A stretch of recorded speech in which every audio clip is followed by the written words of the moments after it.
Namaskar. Welcome to another episode of Editorial.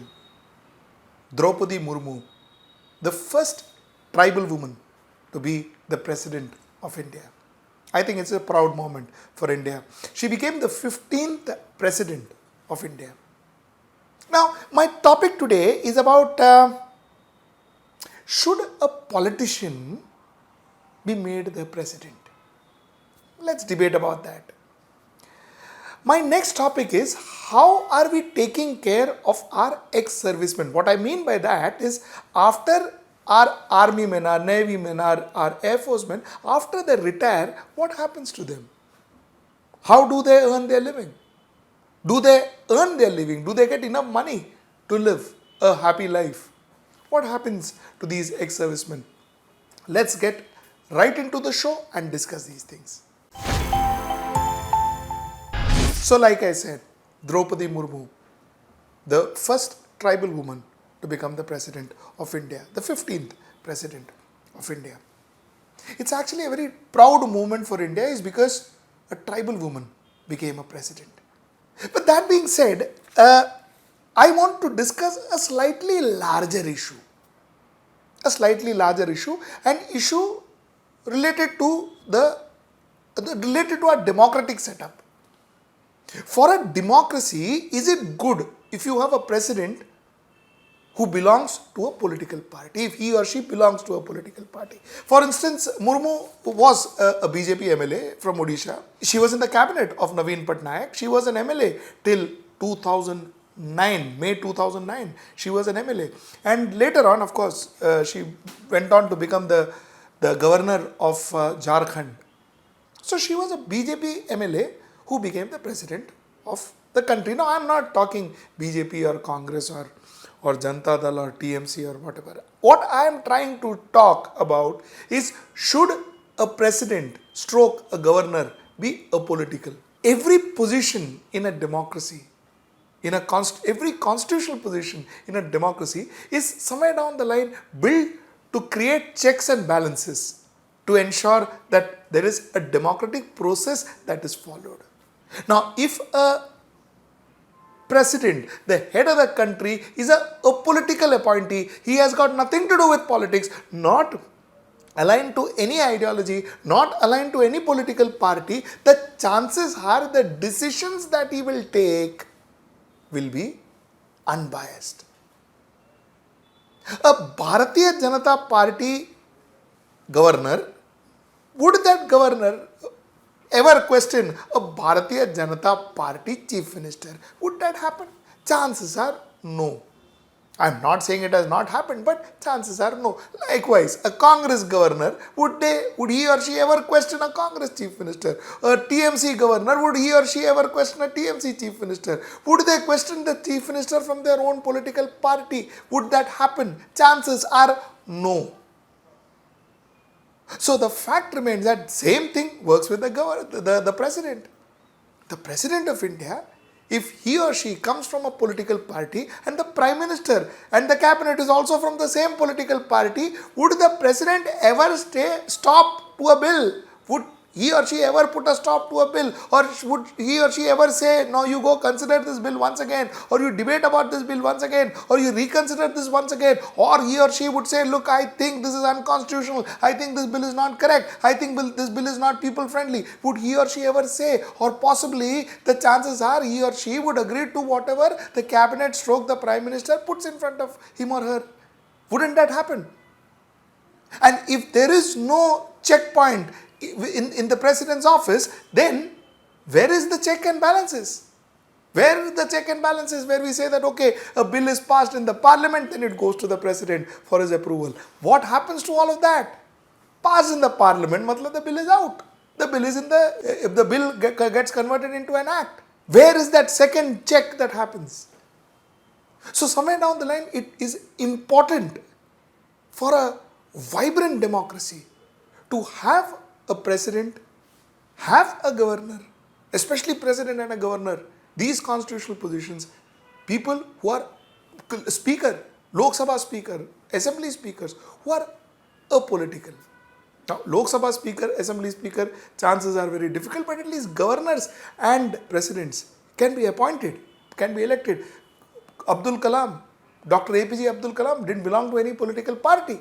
Possibly he was one of the finest presidents India ever had, because he didn't belong to any political party. He had no alliance with any political party. He had no obligation to any political party stroke ideology. So he possibly could take steps based on the constitution, because the only allegiance he had was to the constitution. He could take decisions according to the constitution. That's the benefit that you have when you have a political president. This is something that the country should consider. This is something that should be nationally debated, and this is something that should be set as a trend. But that being said, again, like I said, I am very proud that we have a tribal woman as our president of this country. It's a very big message that we are sending to the rest of our country and to the rest of the world. Let's get into our next topic. So like I told you, as part of my editorial, I am always going to bring to you topics that were discussed in the parliament, topics which are important, questions which are relevant to our society, no matter how boring or how uninterested the mass may be. It may not be a interesting or trending questions, but I would still get you questions which are important to our society. And one of the questions that I want to get to your notice, and I'm going to read a lot in this particular section, is a question that was asked to the Defence Ministry, wherein the question that was posed was the total number of ex-servicemen recruited in government jobs from 2014 to 2022, year-wise, and the reservation quotas or targets, if any, for the recruitment of various government departments. The second question was the percentage of reservation for ex-servicemen in the recruitment, which is basically the same thing. The question that was asked is, Bhaiya, are there reservations for ex-servicemen in government jobs? And if there are reservations, bhai, kitna reservation aap fill karte ho? How much of these reservations are filled? How many people are recruited year-wise? This is the question that was asked to the government, and the Minister of State in the Ministry of Defence, Mr. Ajay Bhatt, answered this question. Now, before I get into his answer, let me tell you why is it important.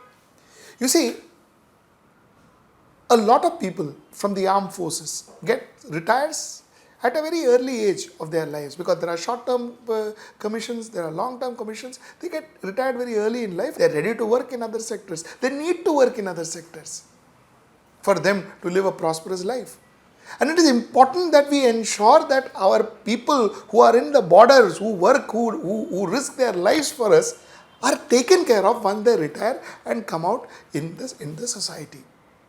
Now, answering this question, what the Minister said, the Minister of State for Defence said, was that year-wise, starting 2014, in 2014, 2,322 members were given government jobs.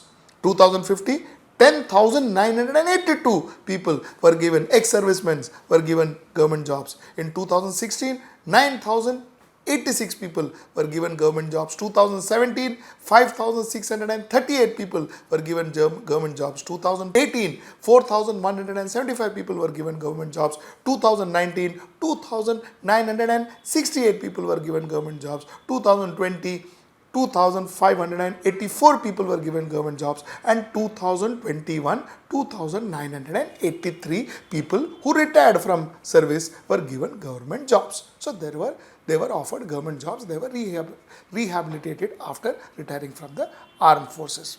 Now this is what the answer was. Now what is not very good is the next part of it. The next part of it is, if you divide government jobs into 4 sectors, first, Central Civil Services and Post, that is CCS and P. Second, Central Public Sector Units, PSUs, like you know. Third, Public Sector Banks.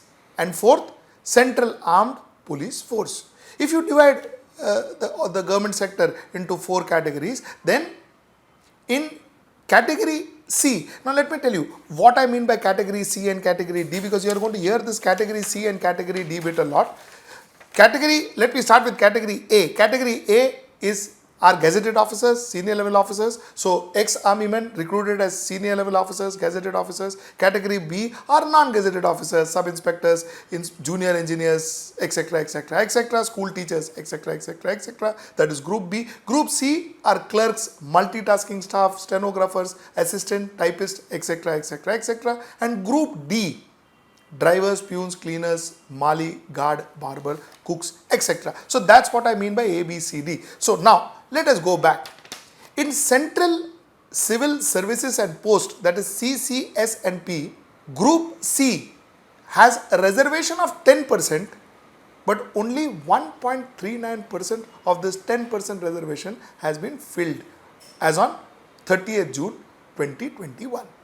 So there is another 8%, roughly 8.5% reservation yet to be filled. Those jobs are not being offered as yet. Group D in CCS&P, 2.77%, and the reservation is 20%.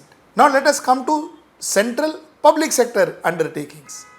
In central public sector undertakings, Group C has a reservation of 14.5%, and the actual people inducted are only 1.14%. Group D reservation is 24.5%, actual people recruited only 0.37%.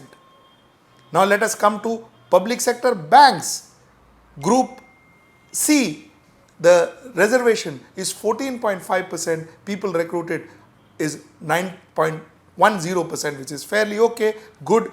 In fact, both ways it's good. Group D also, the reservation is 24.5% and the actual recruitment is 21.34%. So public sector banks are doing a good job of actually recruiting people, actually recruiting ex-servicemen as per their reservation. Now let us talk about Central Armed Police Force. Now Central Armed Police Force, the reservation exists in A, B, C and D, which is what I said, gazetted officer, non-gazetted officer, and C and D, which I told you before.